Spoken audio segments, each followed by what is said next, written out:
Welcome back to another episode of Picking Up the Pixels RPG Love. I'm your host, Boston. Joining me as always is Musum. Hello. If you want to support the show financially, you can do so at patreon.com/E1M1. The ones are numbers. Totally understand if you can't support us financially. Times are tough for everyone. And if you can't do so, please support the show by sharing it on social media, telling your friends, rating us 5 stars everywhere you listen. That stuff helps so much for everything you watch or listen to or enjoy on the internet. So if you like something that someone's making, go share it and go rate it and like, comment, subscribe, all that good stuff. All that stuff genuinely does work. So go check all that out.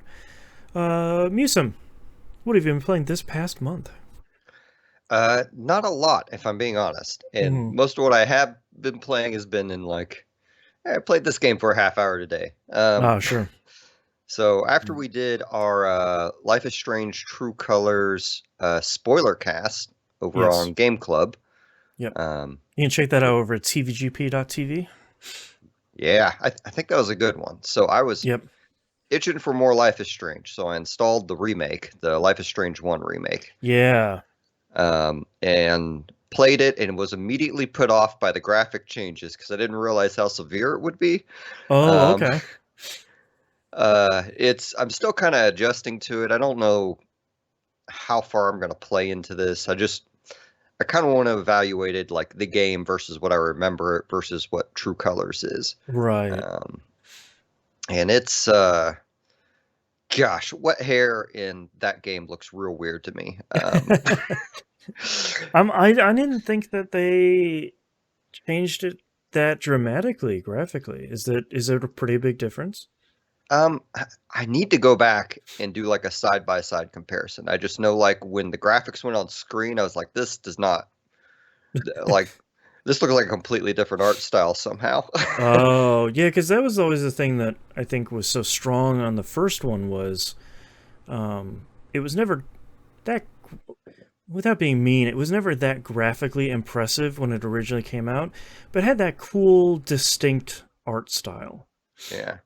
And and I might be crazy. I should have actually just booted up the original and Right, tested my memory, and I did not. So I don't know. right, If I play it again, maybe I'll do that for our next podcast. right, But it took me a bit to adjust. And again, it may be I just played True Colors, so therefore in my mind everything should look like True right. Colors, which is by far the best looking one.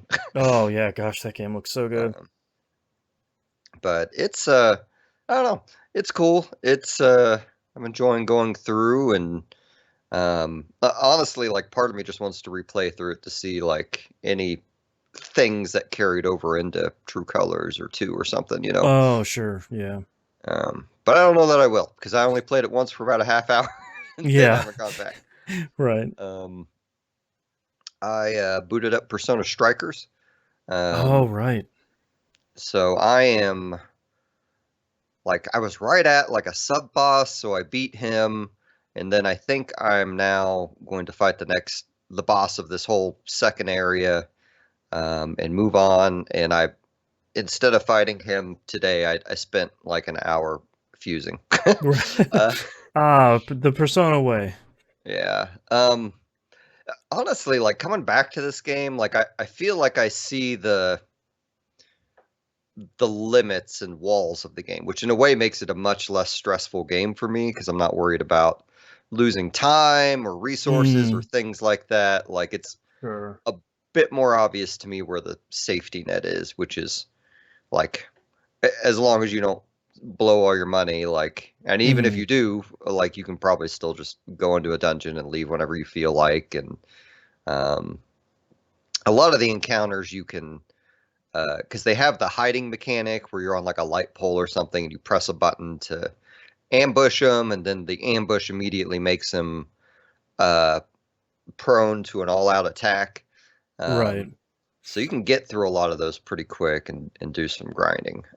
It's pretty easy to ambush enemies, just like it was in kind of Persona 5 and Royal. It felt pretty good ambushing one enemy after another through the dungeon. Like it's pretty easy Yeah, to do. yeah. I still feel like the maps are maybe a little lacking in terms of telling me where I'm going, Yeah. or it might be like the maps versus what they state in the requests and story objectives. Um, Okay.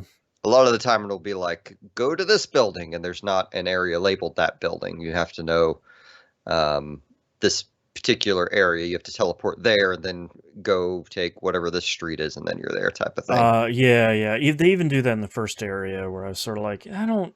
They're like, oh, Yeah. you need to go over to this courtyard, and it's like, I really don't know. There's a lot of maps here, man. Yeah, and like they do a good job about giving you like a mission flag to go towards, but like I totally saw a mission flag and thought, "Oh, this is where I'm going." And no, that was like one of the first areas I teleported to, and I had to go Oh, through like four other areas to get to where I was going. right.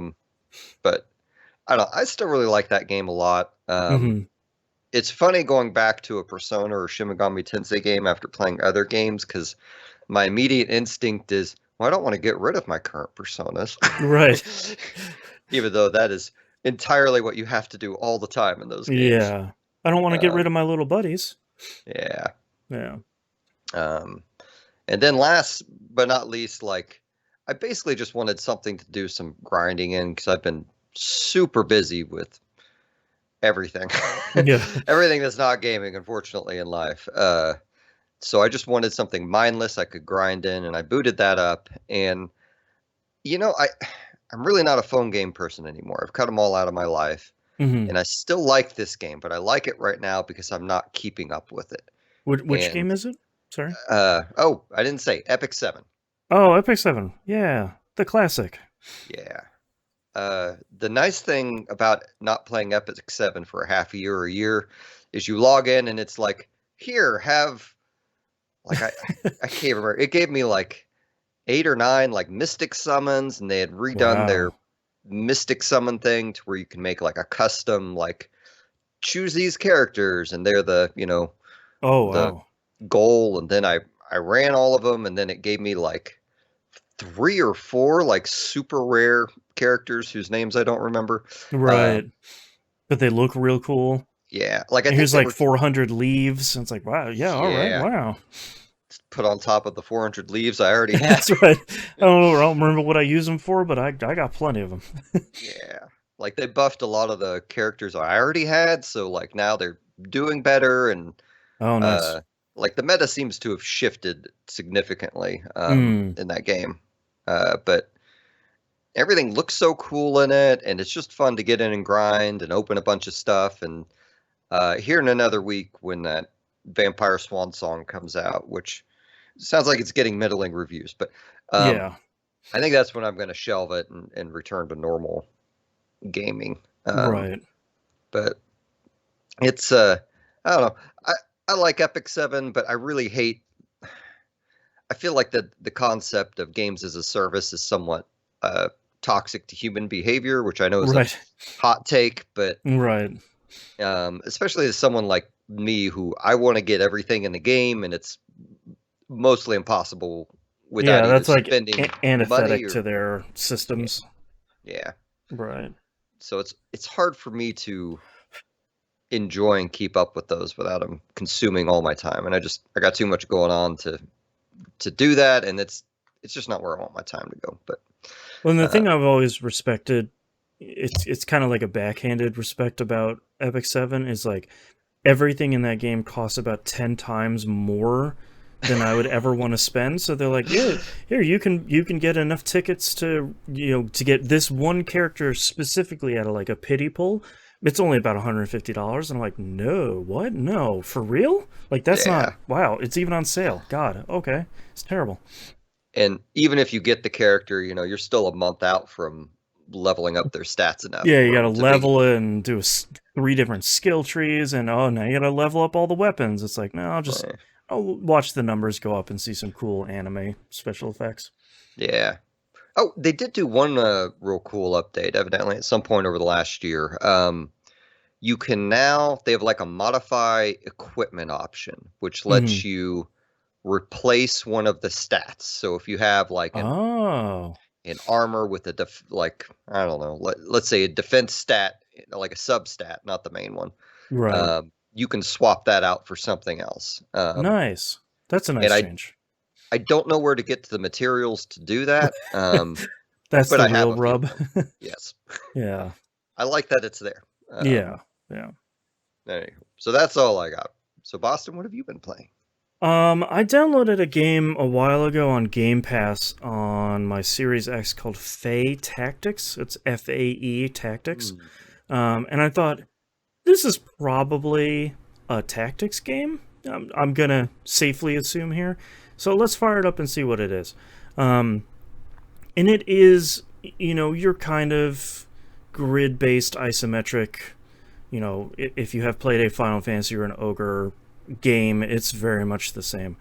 Um, it has some cool ideas, but I bounced off of it pretty early on because at the beginning you only have three characters. It's like your main character, whose name I will never remember, like a dog and some sort of bird thing. And the first couple of battles are the standard tutorial battles where it's like, your first one is always like, oh, here you go, use this to move, and positioning matters and height matters and all that stuff. So that went okay. You then get introduced to, like, if units are next to each other, they kind of complement each other's kind of passive skill effects. So like if you're standing next to this, I think it's the wolf. Staying next to the wolf, you turn invisible, and then you can kind of go about the battlefield invisible. There was one fight where you couldn't reach a bunch of enemies that were like across a chasm and very high up, so you had to chain an attack between all of these like totems on the field, kind of chain all the way around to hit the enemy. So there's some cool ideas there. It looks pretty interesting. It's not super difficult, but the thing that's really pushing me away at the beginning is you have this whole big menu out in front of you, and almost all of it is locked, including like these two or three kind of big, like blacked out pictures of what seems to be towns or something. And there's this little icon that's like, just keep on going with the story. And at the beginning, something breaks down, and you have to kind of hoof it along this really long road to get to this town. But every time you beat a battle, it's like, all right, it's the next day. It's day 4. Get to this battle. You finish that. All right, it's day 5. You're on this road. Get to this battle. And I have no idea how long this is going to take me, because I've already done 5 or 6 of these battles back to back that are on like this same road and these same tutorials. And I'm sort of like, can you just tell me how long it's going to take me to do this? Like, is this going to be the game, or is this just the tutorial? So I'm a little bummed because I feel like my desire to keep playing it sort of got soured pretty quickly, just because of something simple as like, this is battle 5 of 7. It's like, okay, I can fight another couple of these before I get to town. So I'll probably pick it up again at some point. But boy, there are a lot of RPGs out right now, and I could be playing like Yakuza Like a Dragon. Like I could be playing something that I know has been a pretty big hit. So Fake Tactics seems pretty neat. If I had it on Switch, I'd probably be a little bit more, I guess, gracious with it. But I don't. My Series X is the console I want to play things on the least. So that kind of is unfortunately in the con field for all these games. So, and that's me. That's not Fate Tactics. I have lately been playing a bunch of Division 2. Then my next few games are going to be live service games. As we just finished talking about not the most egregious live service games, but definitely one of the more grindy ones. Well, and to be clear, like that is my personal experience and not meant to judge anyone else. I like live service games, and I agree with you. I think it's a lot of live service games are predatory in nature.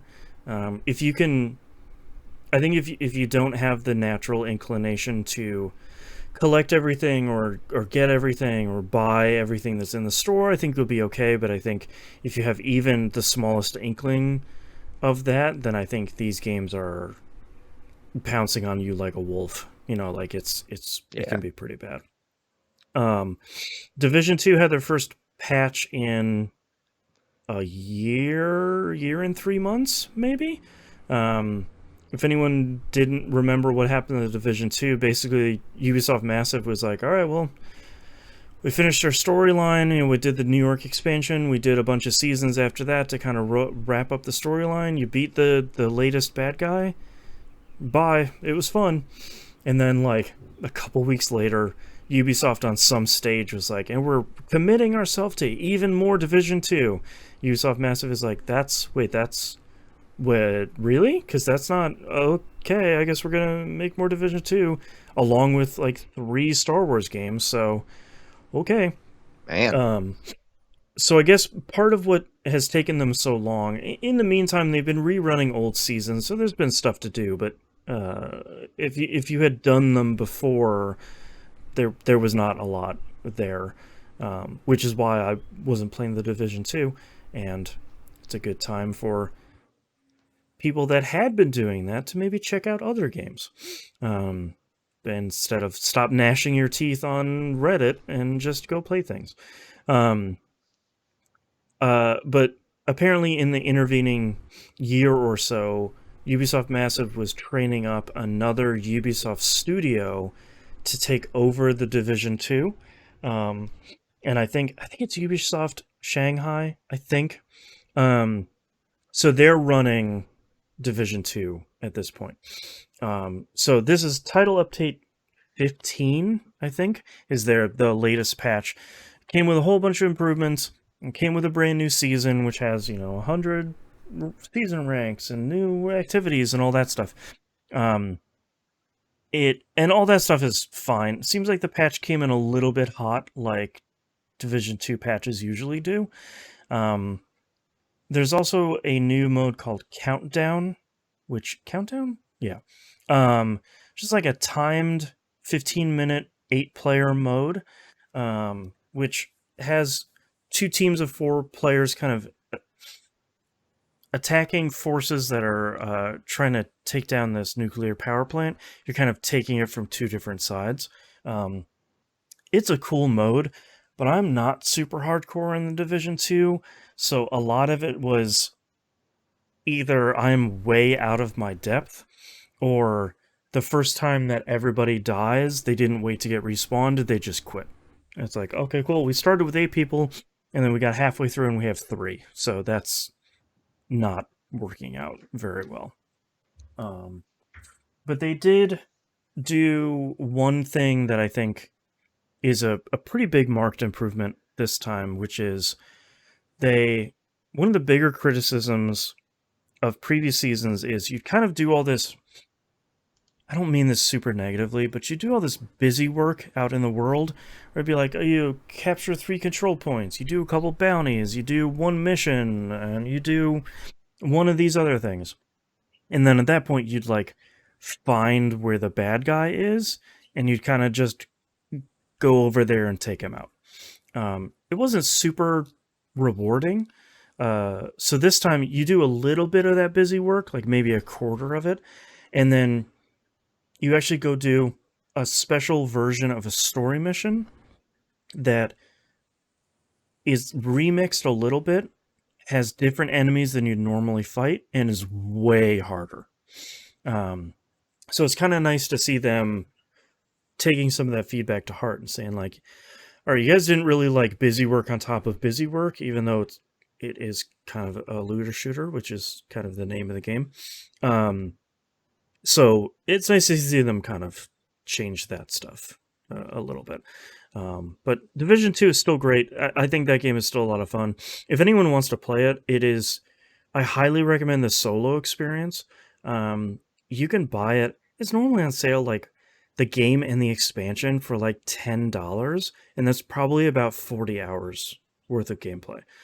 Even if you don't do like all the stuff and get all the collectibles, if you just kind of shoot through the whole thing, it's a pretty cool campaign. It's a pretty cool thing. My last game here, Destiny 2, is a brand new Season of the Haunted. Ooh. Season 17. So it's still largely Destiny 2. It's still really good. The season continues the kind of storyline of all of the kind of key players of Destiny kind of dealing with their past traumas, which has been pretty interesting. It's really interesting to see Destiny and Bungie addressing heavier topics like this without feeling like they're kind of pandering. There's a really good season that just ended up being about racism, which was really great. And it wasn't just like, this is the season of the racism. It wasn't anything like that. It was just like, like, why are we fighting against these people when they're also in a bad spot? Like, why is it not, why should we not try to help them with our, unlimited, undying powers, that sort of thing. So this season is dealing with some pretty good stuff, especially with kind of the fallout from the Witch Queen, the big expansion, and the fallout from the seasonal story from last season. But unlike other seasons, this season actually gave us a new patrol area, which has not been done before. If you remember from the launch of Destiny 2, there was that big like gold spaceship, the Leviathan, that had all those raids in it. That is actually back, but it's haunted this time. Because of the whole storyline, like it's being infected by essentially like the darkness with capital D. So not only is it back, but now it's not a raid, it's a publicly available kind of patrol zone, and they're using that to kind of step the story forward. So it's nice to see. Each season is only $10, and we're getting, this one will have like 7 weeks worth of story, all told.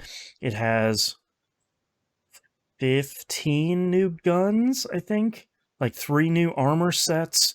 This whole giant patrol area with its own public event that's in it, that's specific. You now use like a flaming scythe that steals enemies' health when you kill them. Like, there's so much stuff every couple of months for only $10. Like, it's still such an incredible if you like Destiny 2, it's still an incredible value. I will still recommend Destiny 2 for those that want to check it out. If you have checked out Destiny 2 in like the last year or so, it is largely the same game. If you checked out Destiny 2 when it launched, it is very much not that game, for better or for worse. It has a lot more and it has a lot less in it, sort of famously, or maybe infamously. But Destiny, I don't want to belabor the point too much, because you can really get into the weeds a little bit too much with Destiny. But the new season is really good. Oh, the new dungeon just came out, Duality. It's a lot like, reminding a lot of people of Musa, did you play Titanfall 2? Yeah. Remember the level where you're switching between like the past and the future with that like watch thing? Oh yeah. That's a good one. So the dungeon is that. You're switching between 2 different dimensions, like the normal realm and the nightmare realm, as you're trying to go through these areas, and you're actually switching between them during boss battles and stuff. Like, it's a very cool thing. I wish more games would steal that, because honestly, like, Titanfall 2 is a great game. That level is one of the primary reasons to play it. Yeah, exactly. Like, and they just built, gosh, I remember, like, yeah, I can't remember if it was a video or an article, but like they had literally, like, the way they designed that is they actually had both levels being active on the same map and just immediately ported you between the two or something like that. Yeah, and it seems like that's how they're doing it with Destiny. Like, every once in a while you can kind of break out of the walls of Destiny, and it seems very much like, well, this room is on top of the other room, and it's just kind of switching Mm. you are switching these rooms. But um, yeah, it's a really cool. It's really neat to say, like, all right, we're gonna do these things in the normal realm. We're gonna switch over into this kind of like red spooky area to do a bunch of other stuff, and then get out before the timer expires, and we get trapped in this area, and then kind of because the both realms are a mirror of each other, so the room you're sitting in is exactly the same in both realms. It's just you're doing different things. Um, so it's neat. It's cool. There's a lot of great stuff in Destiny 2 that's going on, and it's I still like it a whole lot. And but cautioning the same amount of caution with any looter shooter, and especially loot games, is that if you can't really. I appreciate that Destiny has gotten to the point where the only thing you're really buying at this point is cosmetic stuff, where it's like, oh, if you really like this gun, there's this other skin for it. Um, you can't ever go out and say, like, I really want this gun, I'm going to buy it. You still have to earn it.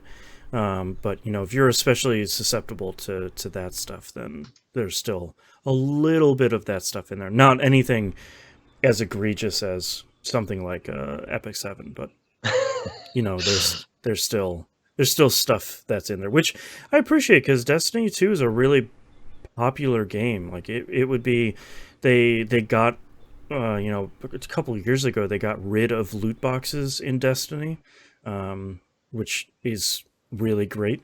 But there's still like a real money store in there. Yeah. If you want, it's more skins and stuff, which I usually don't. I mean, in reflection, like, if you were to start Epic 7 as a new player today, there'd be probably too much content for you, or too many characters Yeah, for you to say, I'm going to get all of these. Like, I'm yeah, possibly just a product of the past on that.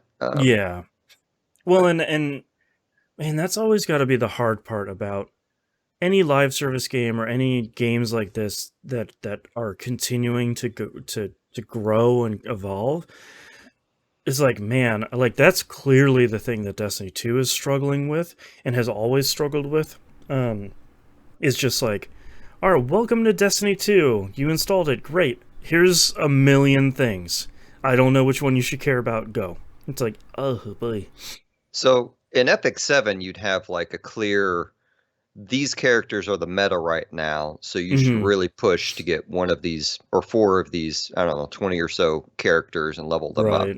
Is I remember Destiny 1 got that way with the Gallahan and raids.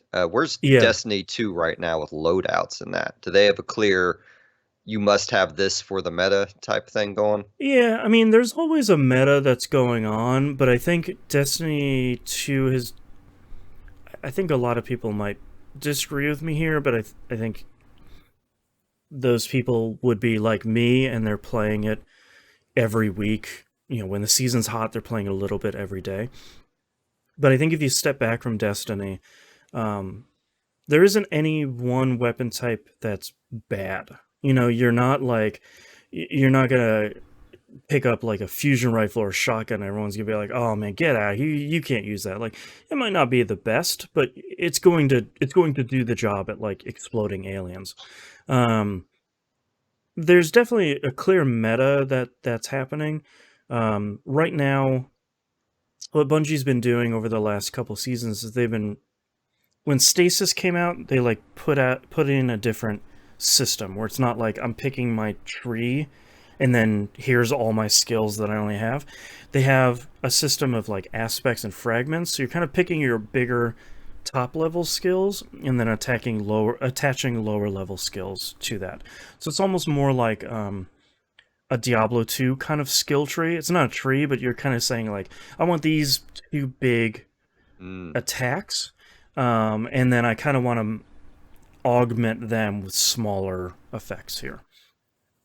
So like, for example, in Stasis, you could say, oh, I really want, when I freeze someone, it spawns a bunch of crystals, and when you put in your smaller effects, you can say, I want those crystals to come to me, and I want them to regen my grenade. That way I'm kind of throwing grenades all the time. So then you can make like a build specifically for how you want to play. What they've been doing over the last couple seasons is they redid the Void subclasses like that last season, and this season they did Solar, and next season they'll do Arc. So right now it's really everybody's really Solar focused because it's kind of the new toy. But they released like some new exotics because of the new season and the new dungeon. So there's always kind of like, oh, fusion rifles are really good right now, and so are pulse rifles. Those are really good right now. But if you're gonna rock like a rocket launcher and something else, and people are probably gonna be like, yeah, that's fine. Just don't blow yourself up, and you'll be pretty okay. That's And good. yeah, I appreciate that out of Destiny. I feel like it's easy to get in the weeds as someone who plays in it that often, being like, I really loved this one specific gun, and they nerfed this one specific gun because it was too strong. It's like, well, I was using it because it was overpowered, so that's okay. I should probably use one of the 300 guns that are in my vault. One of those are probably still pretty good in there. So it's nice to see them kind of continually balancing the scale. So it's not like someone comes in and everyone's like, oh, this guy isn't using this gun you have to grind for 15 hours. What a dummy. It's like, no, you can use really whatever you want. You'll be okay. But yeah, Destiny 2 still really great. I still really highly recommend it. If anyone hasn't tried it and wants to play it, the free version can get you into it and kind of like get you started. There's like a tutorial mission. Once you do start, it's not that the content dries up, it's that they start putting the kind of paywalls in where it's like, all right, you need to buy the season, which is only $10. You need to buy the expansion, which is like $30, I think. Or you can buy some of the older stuff, that sort of stuff. So, but there's at least a version of there that you can get in and play it and see if you like it and see. But my recommendation still is, if you want to start Destiny 2, find someone that's playing it and have them show you the game, because the game is still awful at tutorializing, and it is much worse now that they removed a lot of the old campaigns. Is like the Red War campaign at launch was very much like, here's your subclass, here's your other subclass, here's how to do patrols, here's how to do missions, and here's a bunch of planets, and all of that stuff is gone, sort of for better or for worse. So go find a friend that plays it. Go join TVGP's Discord server, and we'll help you out. All that sort of stuff. But you'll unfortunately sort of have to find a friend here to get started with. But that's all I'm playing this month. Let's move on to releases here for June 2022. Knights of the Old Republic 2 comes out on the Switch on the 8th. I believe the first one came out on Switch a while ago, and I haven't really heard anything about it, so I'm assuming it's fine. I mean, the first one worked good on an iPad, so it's got to be decent on Switch. Yeah, I feel like no news is good news when there's a Switch port, because when things go really wrong, I feel like people are always like, you besmirched the good name of KOTOR. It's like, oh, yeah. Okay. Like, there's, okay. Yeah, I get it. I didn't like 2 as much as 1. No, yeah. But also, I would not play 2 today without the fan patch for it. So I feel like you should just bite the bullet, get it on PC, and get the fan patch, which adds a ton of content to the thing. Yeah, and like puts in a bunch that was cut at the last minute and all that stuff. Yeah. I feel like it's very much like Oblivion, where it's like, if you have a computer, it will run KOTOR 2. It will run Oblivion. Yeah. It will run all of this stuff. You don't really need a workhorse, right? It's not like, oh, for KOTOR 2 you need a 3060. Definitely nothing like that. Next up is Shadowrun Trilogy, comes out PS4, PS5, Xbox One, Series consoles, and Switch on the 21st. Woo! Yeah, I am. I have always meant to play these, largely because you have enjoyed them so much, um, and I just have never wanted to sit down at my computer for 3 games like this. And also, I'm never up here at my computer for that long. Um, so I'm really excited to play this. I have this pre-ordered. I believe this is a Game Pass game day and date. I have this pre-ordered on the PS5. I'm hoping the Switch versions run well, because man, that could do really well over there. So I'm gonna roll my dice on the Switch version. I'm gonna wait Okay. till I think I get one more paycheck before it comes out. So I'm gonna wait for that. Right. I am super excited for this to be in the conversation again. I hope a lot of Hmm. people who didn't try it before give it a chance because I think it's Yeah. gonna give you some elements of XCOM Hmm. tactical type games that you enjoy, and I think it's gonna give everyone a really freaking cool cyberpunk Tolkien-esque story, right? Right. Like actual cyberpunk too. Like you got Yeah. orcs in my Lord of the Rings, like, That's right. That's or right. wait, I said that wrong. You got orcs in my cyberpunk. Right. That's a Right. bad example. What's a good cyberpunk game? Um, Yeah. Yeah, you got my Tolkien in the Ascent. Like, yes, there you go. yeah. That works. Yeah, I've always liked the Shadowrun stuff, because I like that it is obviously a cyberpunk thing. It always has been for 40 years, like however long Shadowrun has been around. Um, but I like that they're willing to lean all the way into the fantasy aspects of it too, where it's like, yeah, I have unlimited technology at my fingertips. I'm gonna be an orc. It's like, yep, cool, good, great, Yeah, I love it. yeah. Um, Like all the party members are real well written. They do a lot of cool things with a lot of the classes, mhm, especially like I feel like the magic stuff has a good like push pull aspect to it in terms of taking chances. nice.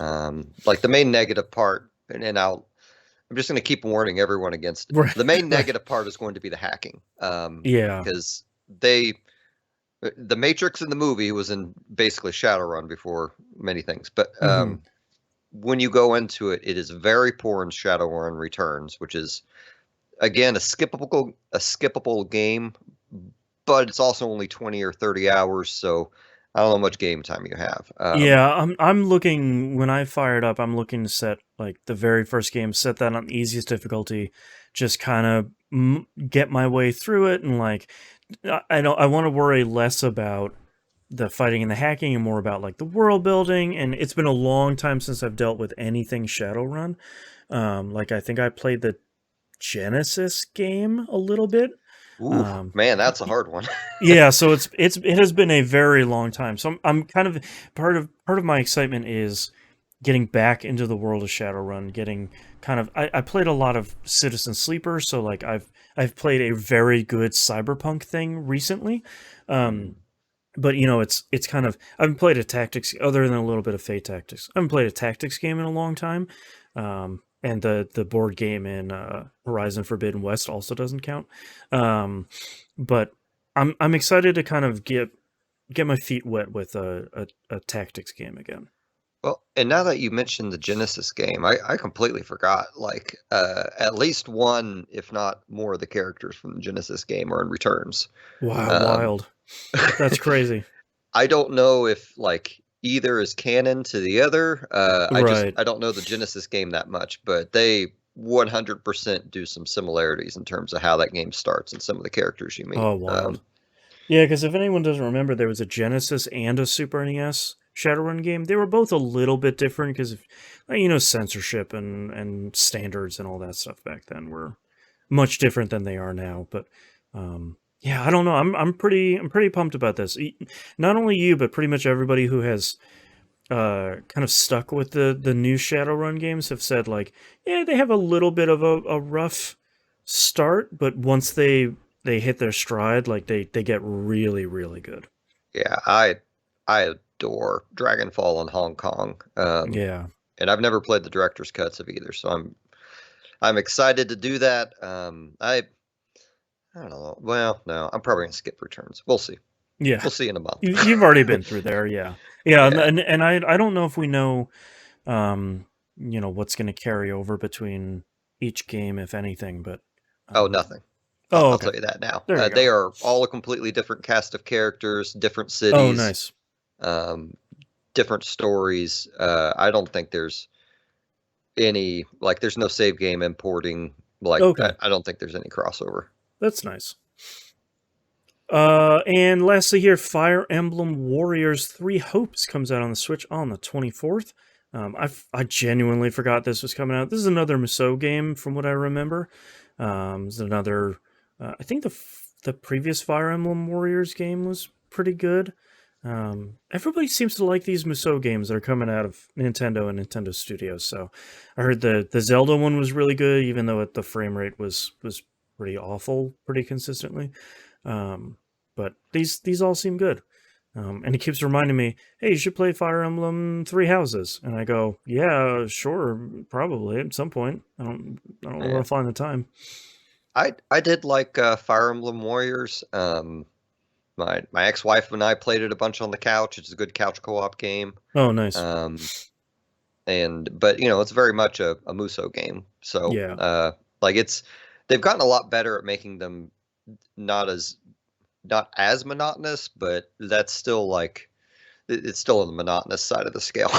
yeah. Like it's still I feel like it's very much like if you don't like the Musou genre, it's it's not the worst case of it, but it's still that genre. Yeah. It's like if a game is a first person shooter, they put out a big patch, it's still a first person shooter. They haven't drastically changed it. Yeah. Yeah. All right, let's move on to our news stories. The only news story we have this month that's really big is Final Fantasy 16 finally gets a release date. It's going to be coming out in summer 2023. And the state of Sony State of Play, the one that came out just a couple of days ago here at the beginning of June, they put out a incredible looking new trailer for it that seemingly very focused on summons, which is not a thing that I was expecting. But everybody's there and they all look cool. Also, pleasantly surprised that a huge number of the Final Fantasy 12 and Final Fantasy 14 team is working on 16. And as someone who loves Final Fantasy 12 and is actively avoiding 14 because I know how much I'll love it, that seems very, very attractive. I think that the only thing that I think I've been a little bit bummed by is the internet's reaction to the gameplay and the battle engine. Final Fantasy games aren't turn-based anymore. Like they have not been for Yeah. a very long time. Since maybe Final Fantasy 12, if you want to really split hairs about 13. So I think if you're looking for a turn-based Final Fantasy, I think you need to look outside of Square to see 10 or 15 other companies that are making those games now. I mean, you could argue that ever since they introduced active time battle, it hasn't really been a traditional turn-based Sure, game. yeah, you can look all the way back to 4 and say like it's not like you don't have the like how you see in a lot of RPGs where it's like the string of character icons at the top of the screen where Mhm. it's like the you and then you and then you. But yeah, like I think if you're looking for really good turn-based stuff, there's a really good uh, set of stuff out there. Even go play Dragon Quest 11. The game is really, really good. Or 12? What's the most recent one? 11? I feel like it's 11. Yeah, I think it's 11. I keep thinking of 12 because I think 12 got announced like a year or two ago, and they're like, yeah, we're working on it. So 11 is really, really good, and that still is pure turn-based. And there are a lot of indie studios that are making Final Fantasy games at this point in everything but name, or tactics games if you want to play those. So there's a lot of good stuff out there. I think you don't come to the Final Fantasy series for turn-based stuff anymore. I think you come to have like it's the big spectacle JRPG. It's going to be the game that cost $500 million and looks Yeah. super cool and has a bunch of cool summons and uh, barely comprehensible story. You know, it's got all the Final Fantasy stuff. But I think if you're looking for turn-based, I think you need to either look at the Annex side of the house or kind of look elsewhere. But yeah, I don't. Final Fantasy 16 looks cool. I'll buy it day and date. You know, no surprise there. I'm a little surprised it's coming out summer of next year. I feel like the delay after delay that Forspoken has gotten, I thought that was moving its way well out of the Final Fantasy 16 launch. Um, I thought they were moving that out so they could move Final Fantasy 16 up. Um, I'm not too surprised it's coming out next year, but I was hoping for them to be like November 2022, and it's be like, yeah, let's go. Yeah. But I feel they can like we take time. don't have like normally you get like 3 or 4 big like tentpole AAA type releases a year, and I feel like we don't really have that. Like I guess God of War Ragnarok is supposedly coming out this year, or did it get pushed Yeah, too? I don't know Like, if it hasn't gotten pushed. I feel like that's just a matter of time. Starfield got pushed to next year, which is the least surprising thing because they were yeah, still saying like, yeah, November 20 whatever, and everyone was like, yeah, but you could just delay it. Like, I know it's going to get delayed. You could just delay it. It's fine. Um, yeah, the Elder Scrolls studio announcing a date is me not believing it until they yeah, start advertising it like every other day to me for a year, and yeah. then I'm like, okay, then Until I can pre-order at Walmart, like it's not happening. yeah, Um, and like I feel the same way kind of about the main Final Fantasy series. Like, right. I'm of the generation that I pre-ordered. Was it? Yeah, it was 12. Oh That yeah. I feel like I had to wait 2 or 3 years for my pre-order to be Oh made. yeah, that thing kept slipping time and time again. Like, Yeah, yeah. What else do we have coming out this year? Let's look. I mean, I know Strange. Soul Hackers is due out, but I don't consider that like a AAA thing. That'll be my little Yeah. niche deal, and hopefully that Atlas survey I took is convincing them to re-release Soul Hackers 1 on something because I Yeah, that'd really be want to play nice. through it, but I don't want to play my 3DS copy. Right. Um, Yeah, Saints Row's coming out. oh Redfall got yeah, delayed. That was supposed to be in summer. Gotham Knights is coming out, but that is not looking very good in the videos, which is a real bummer. Um, Marvel's Midnight Suns isn't really a AAA game, but that is looking interesting. yeah. Um, Like I feel like Forspoken looks like a AAA game, but they are not right. advertising it like a AAA game, which makes me raise an eyebrow. Yeah, I find myself continually frustrated by Forspoken because I feel like they have a really cool thing of like this modern day woman gets tossed into this fantasy realm, which is always usually pretty good. And like the combat and everything looks cool. Like it looks like a really cool game, and I feel like everyone's asking like, "Hey, what about Forspoken?" And they're like, "Yeah, I don't. Well, we're working on it. I don't know what's going on. What are you interested in?" It's like, well, I'm Forspoken, sort of. You know, like, Yeah. um, It's a weird year. Like hopefully, like I'm hoping next year, like most people will have a current generation console of right. PS5 or Xbox Series X by then. It seems like I know more people that own it now, and it seems It's like way more available than it used Yeah, to it's be. getting a But little bit easier to find as time goes on.